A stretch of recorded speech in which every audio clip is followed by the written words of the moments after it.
commence. Bonjour à toutes et à toutes.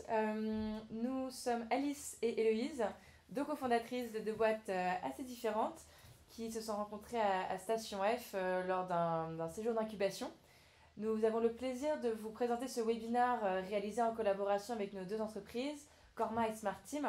L'objectif est de maîtriser les risques liés à la collaboration avec des freelances. C'est une spécialité que Alice développe au sein de son équipe Smart Team. Donc, vous l'avez compris, les équipes intelligentes et bien connectées, qui est fortement basée sur le domaine du freelance, auquel moi-même je suis un peu moins familière.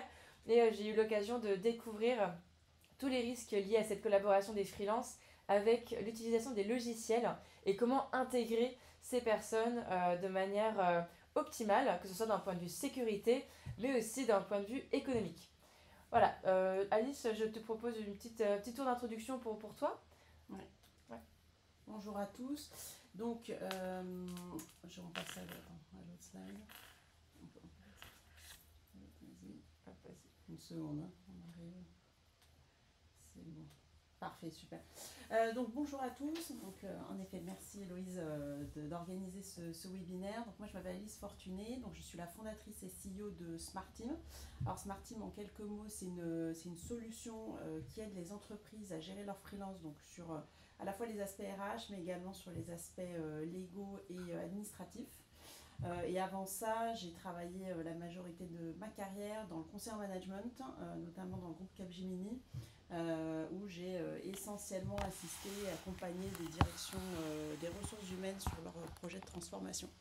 Et voilà, je te laisse te présenter aussi, Héloïse. En deux mots, merci beaucoup. En deux mots, je suis donc ingénieure de formation. Korma, c'est ma deuxième entreprise. Je l'ai co-développée avec deux associés que certains connaissent, qui s'appellent donc Samuel et Nikolai. On développe le SaaS des SaaS. Voilà, on s'attaque vraiment à la problématique du trop-plein de logiciels dans les entreprises.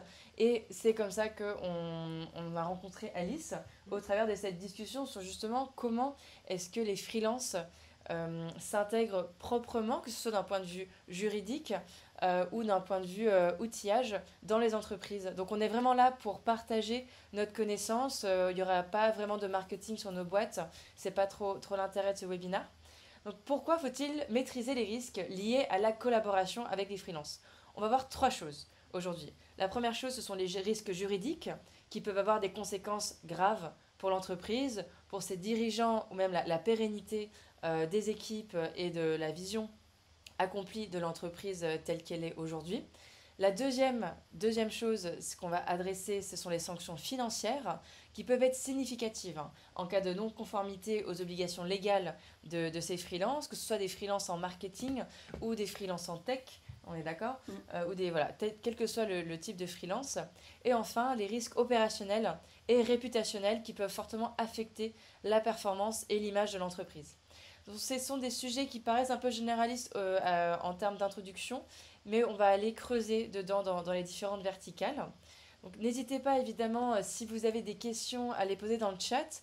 On a de la modération et sinon on pourra aussi faire une période de questions et réponses à la fin du webinaire. Voilà. Donc en effet, donc merci Héloïse pour la petite intro. Donc ce qu'on a vu juste avant, c'est qu'en effet il y a les risques en fait sont pas négligeables du tout. Donc sur la gestion des freelances, donc c'est pour ça qu'on a voulu faire ce webinaire, parce que généralement on peut avoir l'intuition qu'en effet il y a des sujets, donc notamment le plus gros risque est la requalification au contrat de travail. Mais c'est vrai qu'on a du mal en fait à bien percevoir quelles seraient les conséquences juridiques, financières de ces risques-là. Juste avant de rentrer sur ce slide-là, le point sur lequel je voulais insister, c'est que déjà les risques en fait ne sont pas négligeables du tout. Donc ils sont vraiment à prendre, on verra en fait dans les différents focus qu'on va faire. Mais d'autre part, en fait, ils vont se multiplier parce que de plus en plus, les entreprises vont de plus en plus collaborer avec des freelances. Donc c'est lié en fait à plusieurs facteurs. Le premier, c'est qu'il y a un nombre de freelances qui augmente significativement. En fait, la France, c'est un pays qui suit en fait la tendance des pays matures, donc des Royaume-Uni, États-Unis, Pays-Bas. Donc on va avoir une multiplication du nombre de freelances. Ça va être aussi parce que les entreprises vont avoir recours à ces freelances-là pour gérer on va dire, leur performance dans un contexte économique incertain. Donc les freelances vont être d'autant plus utilisés. Et enfin, c'est vrai que les freelances, comme ils apportent de l'innovation, de l'expertise, il y aura ce recours d'autant plus en fait à cette forme de ressources humaines qui justement apporte de l'innovation. Donc une multiplication des risques. Et donc ce sur quoi on voulait insister sur ce slide-là, c'est que pour maîtriser ces risques-là, qui sont non négligeables, la première action, ça va être de formaliser un contrat de prestation, donc avec deux services avec les clauses adaptées, on verra lesquelles. À chaque fois, on déclinera ça pour les trois principaux risques qu'on va voir. Et ensuite, donc en effet, le contrat vise à encadrer juridiquement la collaboration avec les freelances. Par contre, ça va être vraiment la gestion au quotidien qui va être la plus importante. Donc on verra pour le risque de requalification contrat de travail, parce qu'on va dire que ça compte pour 80% en fait, le management au quotidien des freelances. Et donc c'est là où il faut être absolument vigilant, c'est là où il faut potentiellement former les équipes sur ces sujets-là. Et voilà, donc c'est vraiment ces deux piliers-là, avec le pilier management et au quotidien et gestion optimale qui va être fondamental. Voilà. Et donc, en effet, dans ce webinaire-là, on va aller dans le détail de ces trois principaux risques, dont le premier, requalification contrat de travail, le deuxième, la responsabilité solidaire URSSAF, et le troisième qui concerne en fait la fuite ou la divulgation non autorisée de données sensibles, donc lorsqu'on travaille avec des freelances. Et donc, pour chacun de ces focus-là, on ira dans le détail des conséquences de ce que ça peut, comment dire, des clauses en fait à intégrer dans vos contrats, et également des bonnes pratiques à adopter au quotidien dans leur gestion. Ouais. Voilà. Sachant qu'aujourd'hui, j'imagine que beaucoup d'entre vous ont eu des vents des différents outils comme Malte ou Collective ou voilà d'autres, plein de plateformes de freelance. Elles ont toutes des spécificités et on n'en parlera pas trop pendant le webinaire, mais si vous avez des questions sur les différences entre ces plateformes ou même des boîtes comme SmartTeam par exemple qui se positionnent sur ce marché-là, on est ravis aussi de vous faire une petite image de ces plateformes-là en termes d'outillage un peu plus tard.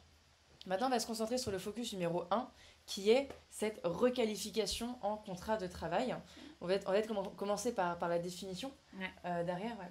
Donc en fait, ce risque-là va survenir lorsque en fait, les tribunaux, lorsqu'il y a un litige, vont reconnaître qu'il y a une relation qui n'est pas celle d'une prestation de service, donc entre deux entreprises, mais bien celle avec un lien de subordination entre le freelance et l'entreprise. Donc là, ça va survenir à ce moment-là. Et donc, ça va en effet avoir beaucoup de conséquences juridiques et financières. Donc les premières au niveau financier, ça va être bien sûr si le salarié est reconnu comme le freelance est reconnu comme un salarié, ça va aboutir en fait à une régularisation des cotisations sociales. Donc ça va avoir lieu pour toute la période pendant laquelle le freelance a travaillé avec l'entreprise. Et donc l'entreprise va devoir payer toutes les cotisations sociales qui sont dues, typiquement sur l'assurance maladie, le chômage, la retraite. Donc ça va être des cotisations qui vont être rappelées. Par ailleurs, donc en effet, si le freelance en fait est requalifié en salarié, il va bénéficier de tous les droits qui sont liés en fait à son statut donc nouvellement de salarié. Et donc, il va pouvoir réclamer le paiement de ses congés payés, des heures supplémentaires, des primes, voilà, un certain nombre en fait, d'avantages auxquels il a le droit. Et donc, qui vont être, là encore, devoir être payés en fait, par l'entreprise. Et ça, juste bien petite question, quand est-ce que ça arrive en général qu'est-ce qui déclenche le risque? En fait, généralement, on va se dire que la plupart du temps, c'est dans le cas où le freelance, en fait... donc on peut imaginer une situation qui est peut-être une des plus fréquentes, c'est celle où en effet le freelance a travaillé pendant plusieurs mois avec l'entreprise, était quasiment dépendant économique. Donc il faut savoir que la dépendance économique, c'est lorsque c'est considéré en fait... elle commence à émerger lorsque le freelance fait 30 à 40% de son chiffre d'affaires en fait, avec une entreprise. Et à ce moment-là, donc mettons, il y a une rupture du contrat, peut-être anticipée, qu'on n'avait pas prévu, donc on verra un peu ce sujet-là.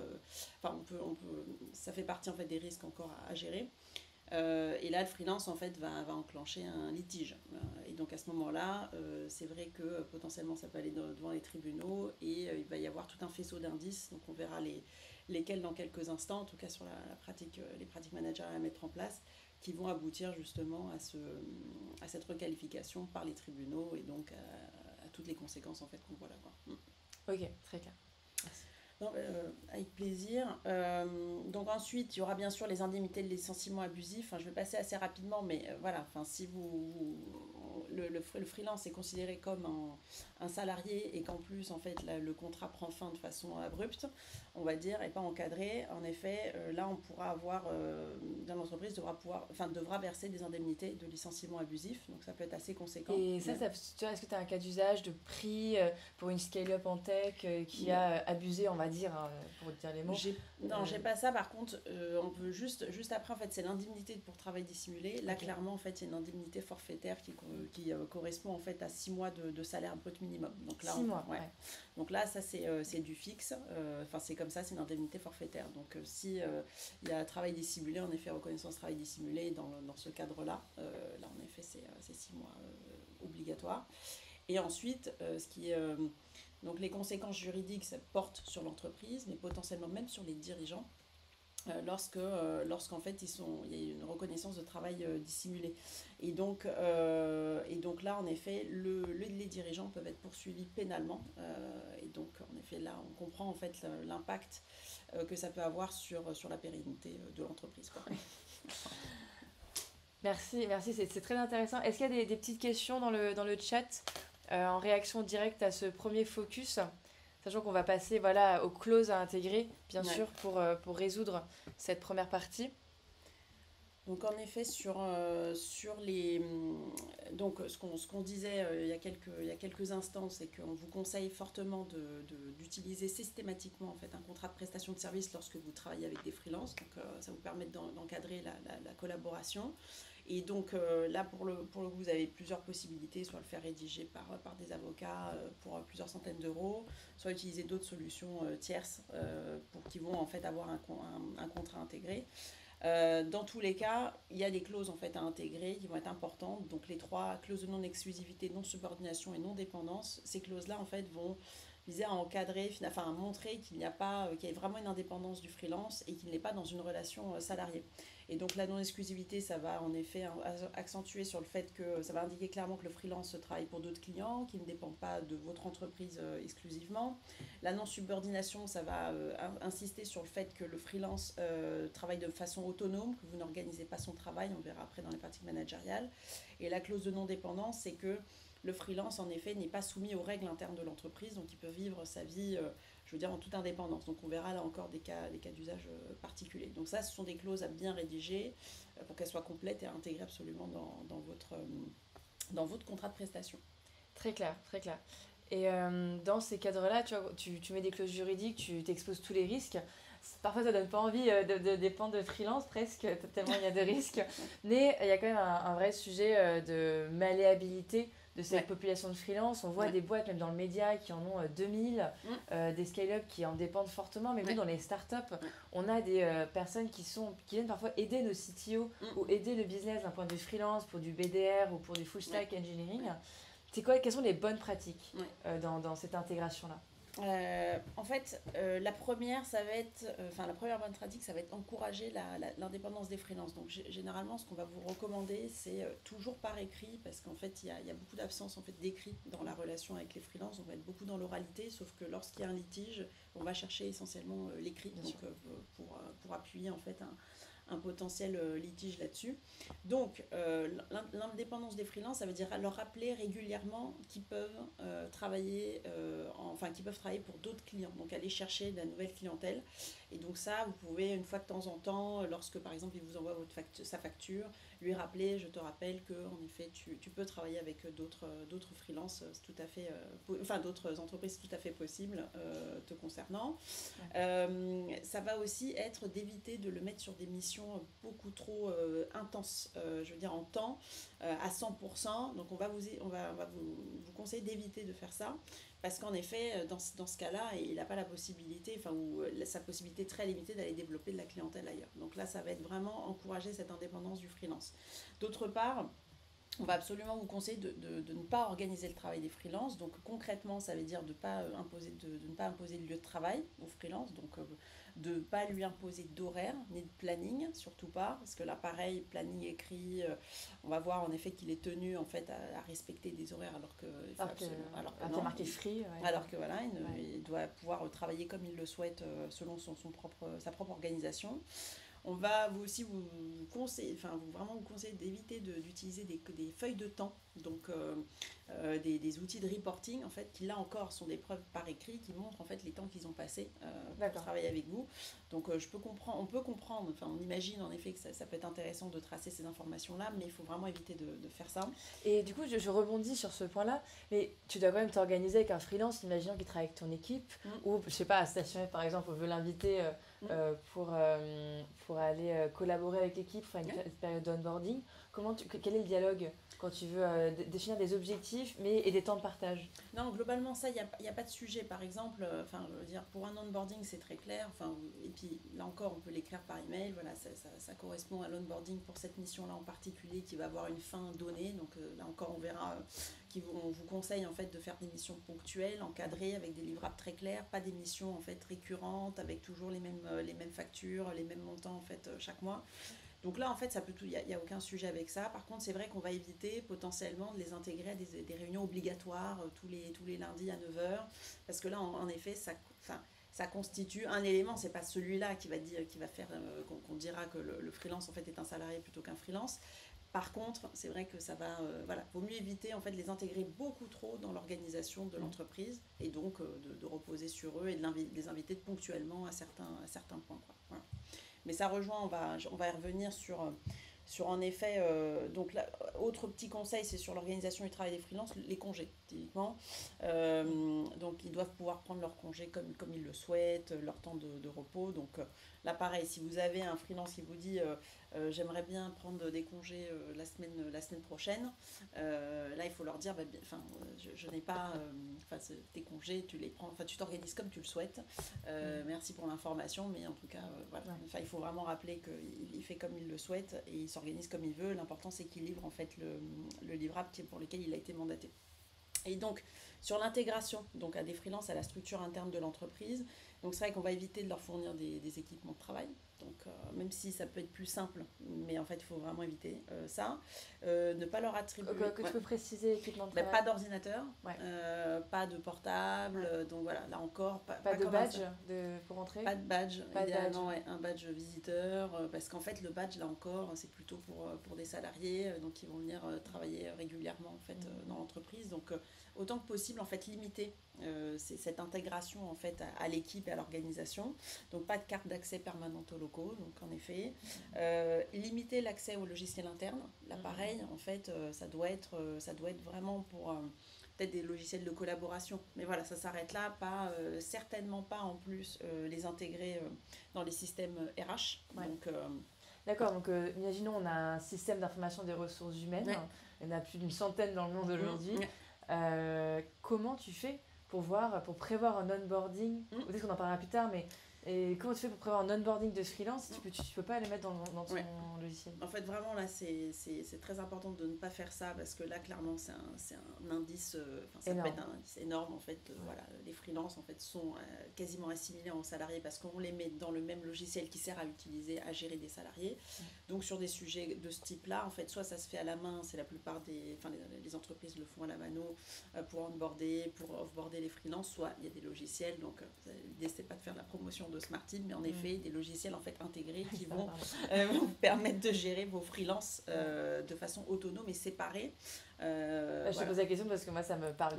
Moi en fait à Corma, donc c'est intéressant. Ok, très bien.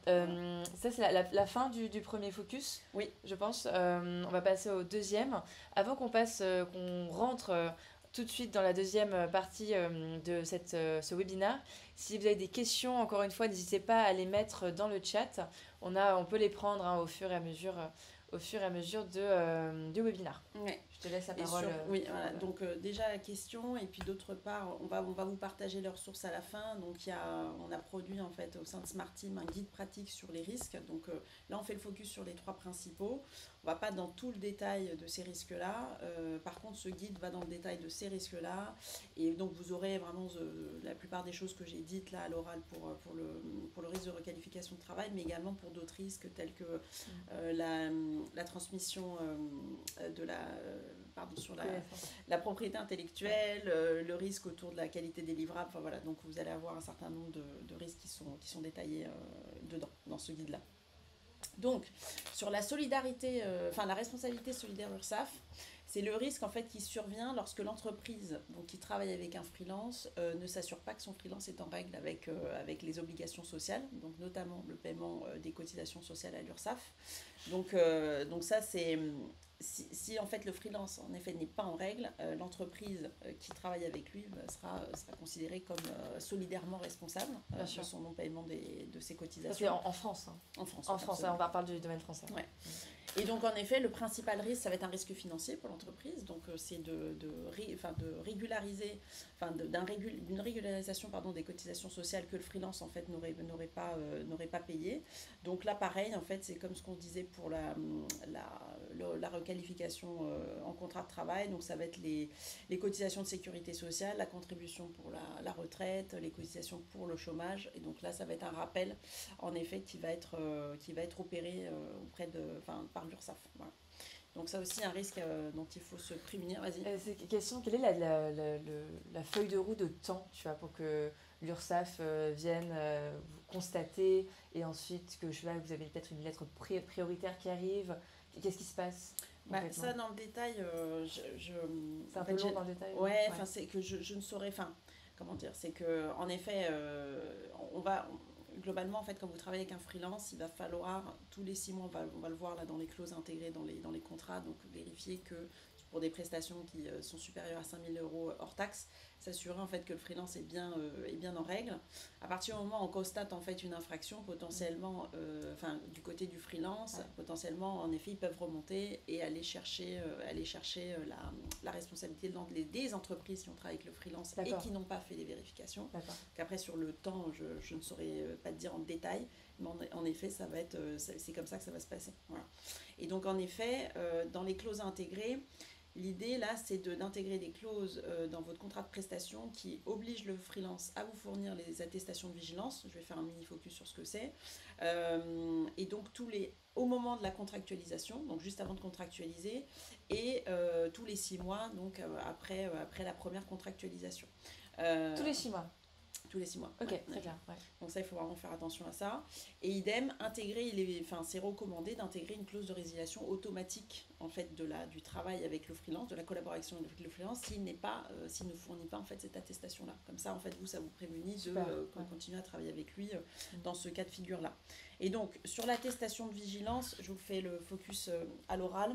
Donc en effet, c'est un document qui est délivré par l'URSSAF qui prouve que l'entreprise, donc le freelance, est aux règles au niveau sur le plan social.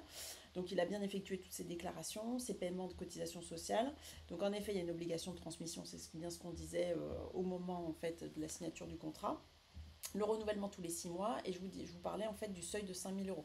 Et donc ça, c'est ce seuil de 5 000 € hors taxe, c'est valable si la prestation peut être payée en plusieurs fois ou s'étaler en plusieurs fois, peu importe. Les 5 000 € en fait sont vus de façon générale. Donc en fait c'est assez, on y est assez facilement en fait quand on travaille avec un freelance. Voilà. Donc attestation de vigilance, faut être vigilant là-dessus.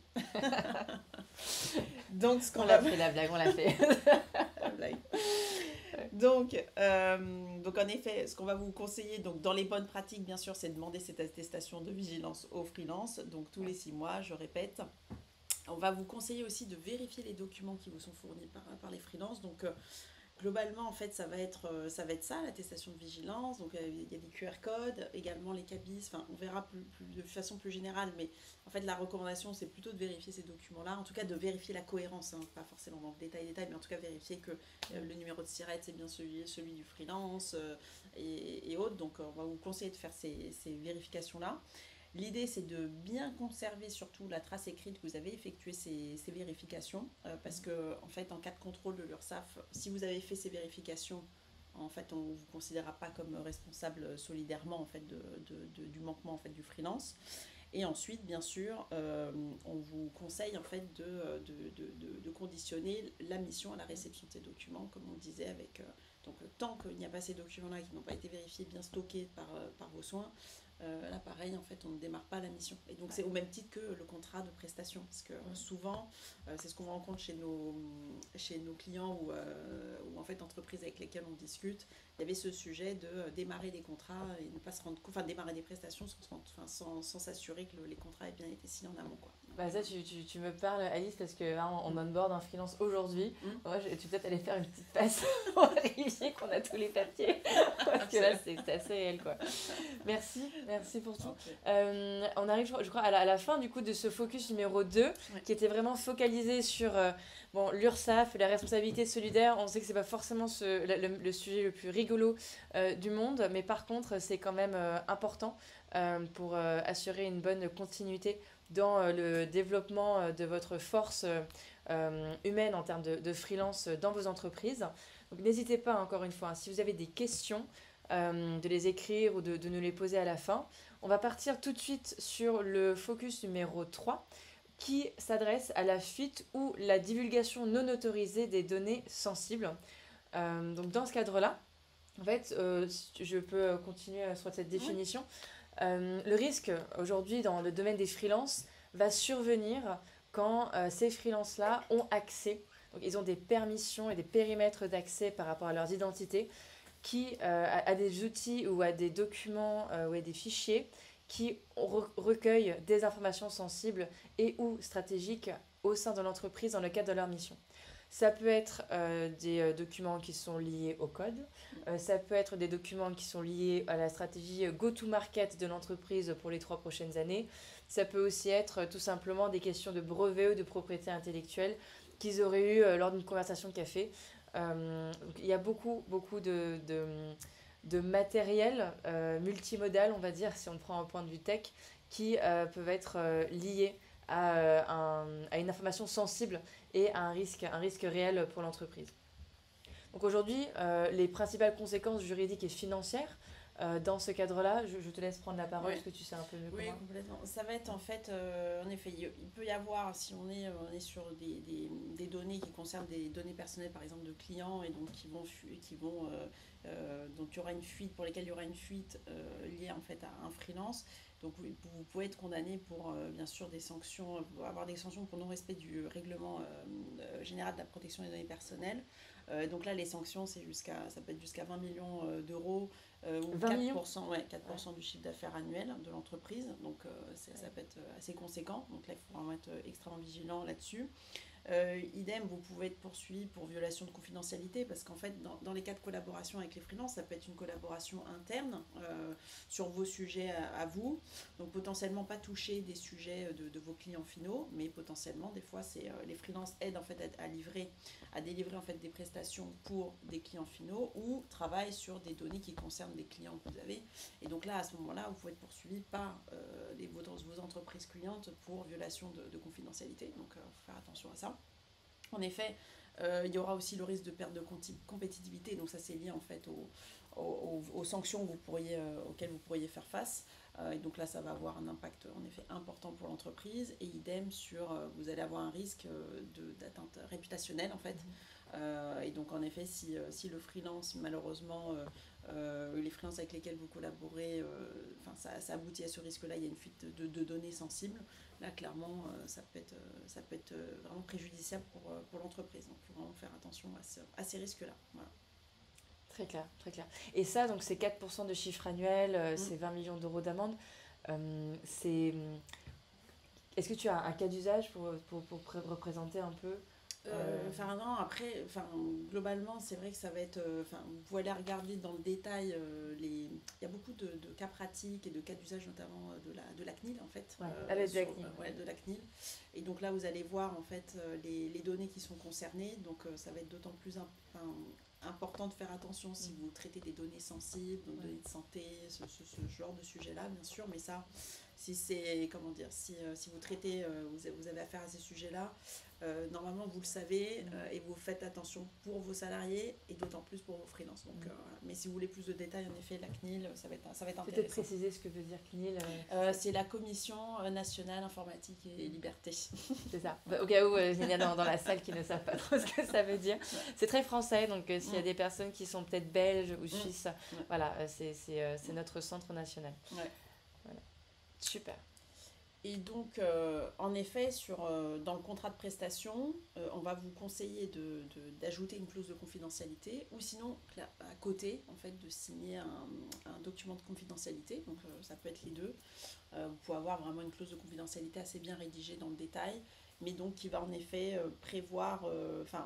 qui va obliger en fait le freelance à ne pas divulguer les informations auxquelles il a accédé pendant la mission. D'accord. Cette clause doit préciser tous les types d'informations qui sont protégées avec une interdiction explicite en fait à des tiers. Donc voilà, il faudra bien faut bien la rédiger, sachant qu'il y a toujours un sujet sur cette clause-là. Il faut vraiment bien la rédiger parce que dans certains cas, si vous travaillez sur une niche en particulier, sur un secteur en particulier, il ne va pas forcément divulguer, mais le fait que vous l'interdisiez, parce que des fois, en fait, ça va ensemble, en fait, l'interdiction d'aller travailler pour des concurrents, ça va limiter sa liberté, en fait, d'avoir de la clientèle ailleurs. Et donc là, on revient sur le premier risque, requalification contre travail. Donc c'est pour ça, là, il faut être assez vigilant sur la façon dont on rédige ces clauses-là, et qu'on ne les associe pas potentiellement, en fait, à d'autres clauses de limitation, qui vont limiter, en fait, la liberté du freelance à trouver, en fait, de l'autre clientèle sur un secteur très, très niche, quoi. Voilà. D'accord, très clair. Merci beaucoup. Et donc là, clairement, les bonnes pratiques, il y en aura des premiers ordres en fait qui sont plutôt de la sensibilisation, de la formation des freelances à la confidentialité des données. Donc au même titre que vous le feriez pour des salariés, donc d'aller chercher, de leur expliquer quelles sont les données qui sont sensibles, comment les protéger, comment faire attention, travailler avec eux sur en effet leur outil de travail. Et donc là encore, ça va être important. Et donc là, on vient la deuxième bonne pratique. Donc ça, je te laisse. Ouais, c'est par rapport. Là, c'est tout de suite, en fait, quand Alice vous parle de toutes ces bonnes pratiques et de toutes ces limitations, a fortiori de manière opérationnelle, après avoir vu le côté plus contractuel, juridique et les soucis fiscaux, opérationnellement parlant, ça pose des vraies limites sur la collaboration efficace avec des freelances. Parce que si vous ne pouvez pas facilement leur donner accès à vos ordinateurs, à tous vos logiciels, tout de suite, en fait, il faut créer une sorte de zone de sécurité, d'accès pour leur permettre d'avoir une identité de logiciel dans votre écosystème afin de favoriser la collaboration avec certaines équipes.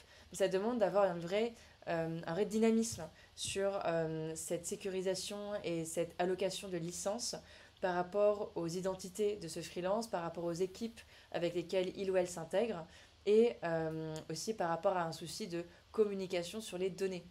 Donc ça, c'est vraiment là où nous, avec Orma, on a remarqué en fait une vraie sensibilité au groupe en fait dans les gestions des accès des données par rapport aux freelances. Et on est d'ailleurs ravis de creuser sur ces genres de sujets avec vous qui êtes présents dans le webinaire et aussi avec toi Alice pour comprendre en fait ce que ça veut concrètement dire, quelles actions on peut ou ne pas donner pour éviter à 100% le risque de requalification. Mais c'est un vrai sujet actuel et les gens ne s'en rendent pas assez compte. Ils donnent tout en fait aujourd'hui et après ils sont requalifiés. Ouais.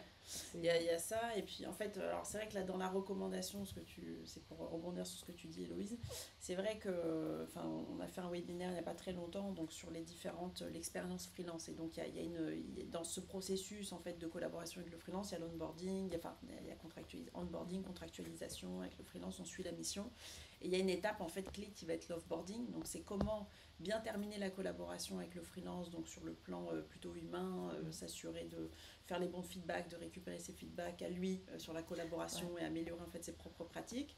Et il y a toute cette partie un peu logistique, technique, IT, où il va falloir en effet, la fin d'une collaboration va avec la gestion en fait des accès, s'assurer en fait que les données auxquelles il avait accès en fait il n'y a plus accès. Et ça vraiment avec les organisations avec lesquelles on travaille, c'est un vrai sujet où on ne sait plus en fait à qui on a donné les accès à certains documents et qui sont quand même qui sont importants pour l'entreprise, sensibles. Un cas d'usage assez classique, c'est le freelance qui a toujours accès à Slack.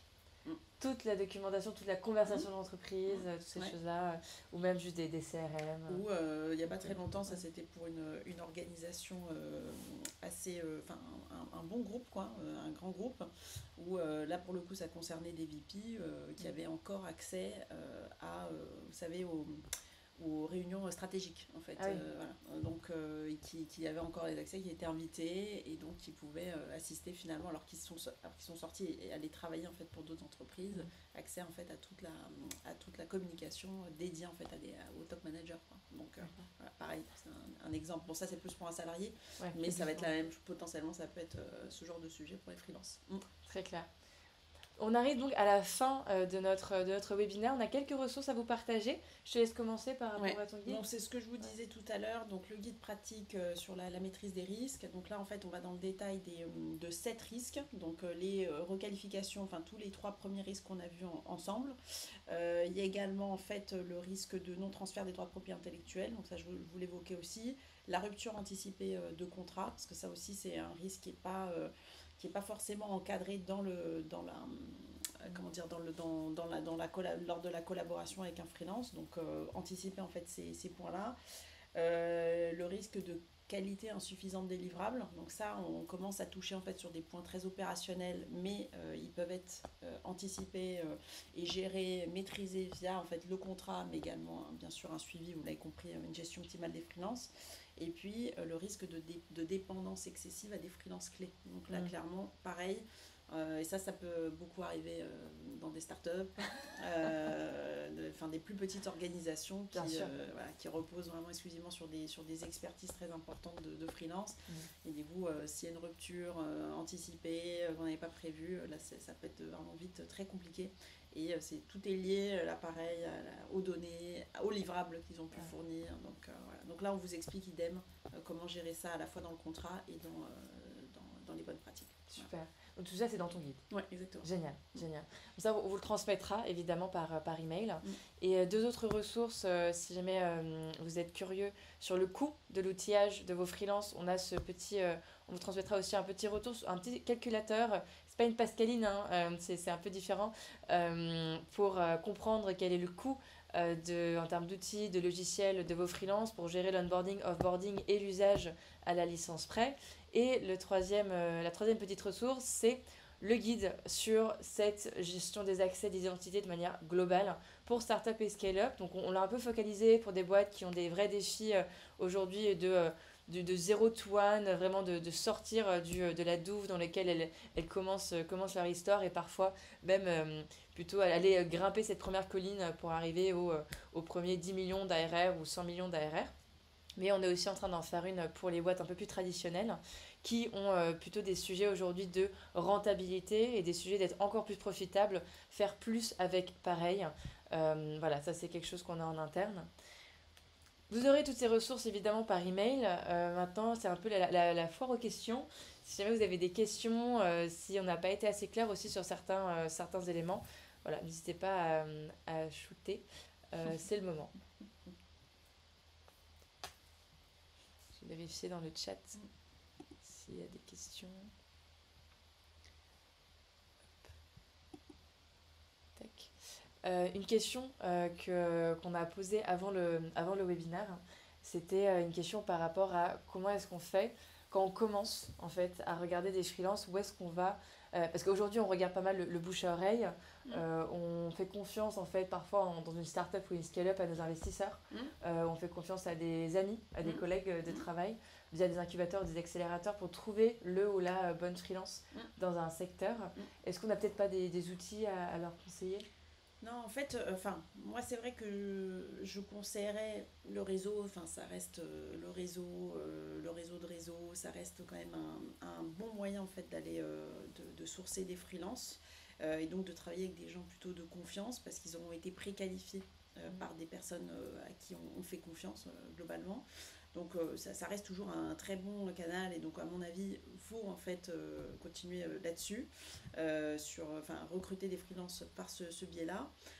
Par contre c'est vrai que la recommandation générale ça va être potentiellement, et ça c'est pour tout type d'organisation, ça va être d'essayer de vous constituer un vivier de freelance qualifié, donc sur lequel vous pourrez vous reposer. Parce que un des avantages de travailler avec des freelances, c'est de pouvoir les mobiliser très rapidement, donc en cas de besoin. Et donc c'est vrai que si on a un besoin très rapide sur une compétence particulière et qu'il faut aller solliciter tout son réseau, ça peut devenir un peu plus long, alors que l'idéal en fait c'est d'avoir une personne, en connaître plusieurs sur des compétences en particulier et d'aller les solliciter rapidement. Donc après vous les stockez là où vous voulez, mais globalement l'idée c'est d'avoir ce vivier qualifié. Et après il y a toujours bien sûr les plateformes de freelancing. Donc ça va être intéressant parce que vous avez un vivier important de freelance. Par contre, le sujet, c'est que la plupart du temps, en fait, ils ne sont pas qualifiés. Donc là, ce que je vous conseille, c'est de vérifier systématiquement les références. Après, il y a un set de questions qu'on peut poser, qu'on peut en fait poser aux références du freelance, parce que généralement, le freelance ou un salarié va donner en fait les références, celles avec lesquelles ça s'est bien passé, les collaborations sont bien passées, mais il y a une façon de poser les questions en fait qui permettent de repérer potentiellement et le plus important c'est pas tant, enfin ça va être la qualité bien sûr, les compétences, mais ça va être aussi un désalignement entre culture de l'entreprise et la culture du freelance, parce que là pareil ça va être très important d'avoir un fit culturel, un alignement en fait culturel entre les valeurs et les objectifs de l'entreprise, même pour des freelances. Super, parce que ça rejoint la deuxième question qu'on avait aussi eue avant le webinaire en interne. C'était est-ce que quelle est la tendance plutôt du marché et de la culture des entreprises vers les freelances? Pourquoi est-ce qu'on s'embête à écouter un webinaire sur maîtriser bien vos freelances, maîtriser les risques et faites en sorte que le côté opérationnel fasse soit à la vitesse de l'éclair? Pourquoi est-ce que tout le monde se pose ces questions aujourd'hui? Est-ce qu'on va vers une tendance d'avoir de plus en plus de freelance? Ou est-ce que c'est limité à certaines verticales d'entreprise? Non, c'est vrai, c'est ce que je disais un tout petit peu en intro, c'est que c'est vrai que ces sujets, en fait, on commence à s'en soucier, on va dire, sur la partie risque, et après on verra sur d'autres sujets plutôt de gestion RH, en fait, des freelances. Mais globalement, oui, parce que de plus en plus de personnes deviennent freelance, en fait. On voit même, c'est un cas très clair, hein, c'est les jeunes étudiants, enfin les étudiants à peine diplômés qui au lieu d'aller commencer traditionnellement leur carrière dans des grands groupes ou dans des startups potentiellement, même si ça c'était même marginal à l'époque, enfin ça peut être marginal, vont plutôt aller chercher une carrière de freelancing. Donc là, on voit vraiment cette tendance-là. Et donc, ce qui fait que le pool global en fait, de ressources humaines disponibles en salariés permanents diminue quand même, parce qu'il y a quand même cet effet-là. Et donc, les entreprises vont être obligées d'aller travailler avec des freelances qui ne vont pas être des ressources supplémentaires, mais bien en plus des ressources stratégiques pour l'entreprise. Donc il y a le nombre de freelances qui va augmenter et les risques en fait qui se restent toujours les mêmes, donc multiplication des risques, donc faire attention en fait à ces sujets-là. Et c'est vrai qu'on nous pose pas mal de questions parce que ça reste quand même technique, hein, sur la partie requalification en contrat de travail. C'est le principal risque, il est quand même assez technique et notamment en fait comme la matière, il est à la fois technique sur les risques qu'on encourt et en même temps assez subjectif sur la façon de gérer les freelances. Et donc là, c'est vrai qu'on a beaucoup de questions sur très concrètement, comment je gère un freelance. Donc, on vous a donné quelques bonnes pratiques là, il y en a plus dans le guide. Mais voilà, donc on va avoir ces questions-là qui vont émerger. Et ensuite, ce qu'on voit comme autre question, et donc ça c'est lié au fait, c'est la tendance, il y a de plus en plus de freelances qui existent, il y a des questions qui émergent sur comment je les gère au niveau RH, donc comment je les fidélise, en fait, les freelances. Et donc ça, c'est des sujets qu'on essaye d'aborder nous, parce qu'ils sont importants puisqu'on intervient là sur la gestion de tout le cycle de vie du freelance. Et voilà, donc ça va poser de plus en plus de questions, et donc finalement pas forcément par les acteurs traditionnels qui géraient les freelances, donc ils peuvent gérer les freelances, donc des responsables opérations, des directeurs financiers, mais potentiellement aussi par d'autres populations, donc les RH, qui s'en détournaient et qui là commencent progressivement en fait, à se saisir de ce sujet-là. Et pas que sur les aspects, on va dire, admin et légaux, mais bien sur la partie plus gestion de compétences externes. Voilà. Très clair. Donc en fait, le freelance devenait un peu un des héros de l'entreprise sur des sujets clés. C'est que comme on est obligé de plus en plus d'y faire appel, et qu'en plus, en effet, ça nous aide à avoir on va dire un modèle économique performant, ils sont importants pour leurs compétences stratégiques, mais également parce qu'en fait, ils assurent une forme de pérennité, une bonne performance en fait, de l'entreprise. Donc, en effet, il faut les gérer de façon optimale parce que les gérer de façon optimale, ça va avoir un impact très clair en fait sur la performance de l'entreprise. Donc, ouais. Ok, très clair. Merci Alice pour ton temps et d'avoir accepté de du coup partager toute ta connaissance sur les freelances avec nous. On va arrêter ce partage là en termes de vision et merci à toutes ceux et celles qui se sont connectés lors de ce webinaire. On va vous envoyer normalement un recording si tout s'est bien passé du webinaire avec évidemment les guides. N'hésitez pas à nous envoyer du feedback, on aura un petit questionnaire aussi en parallèle. Et bon courage du coup pour toutes vos embauches de freelance à venir et actuelles. On sera ravis de vous aider le cas échéant sur ces sujets-là. En tout cas, Alice, enfin, vous avez compris, s'y connaît. Et moi, de mon côté, je suis ravie d'avoir accueilli Alice. C'est pour comprendre un peu mieux ces milieux. Merci. Merci beaucoup. Au revoir. Au revoir, bonne journée.